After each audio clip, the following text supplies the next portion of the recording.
Let me show you how to make a deep dish bezel using daisy flowers and UV resin. We're using Resin Rocker's original formula for this. I usually like to warm my resin up a little bit, it makes it flow a little bit easier, and it reduces the amount of bubbles that could pile up around the rim of this. So I'm just getting rid of any bubbles, trying to get them to the surface, and then once I feel like there are no more bubbles, I'm going to use some flame to pop them. Then I'm using my Magic Cure, and we are going up to 36 watts for 60 seconds, and we're going to cure this on both sides just to make sure that it is cured fully all the way around that rim. Once it's cured, you'll see it looks like glass. It does not get any more clear than this. That's the perfect base for us to go ahead and get these florals in. Now, I like to flood my flowers with UV resin before I put them in the bezel because you will always have some air bubbles trying to escape from the flower itself. If you flood it on the front and the back, the bubbles will end up in the mini cup instead of in your bezel, which is going to make it a lot easier for you to reduce the amount of bubbles inside your piece.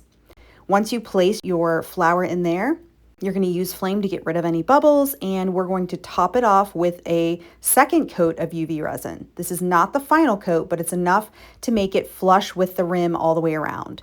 I usually let it sit for 5 or 10 minutes and then hit it with the lighter, and we're going back in with the Magic Cure, and we're going to do our cup at the same time to get it nice and clean.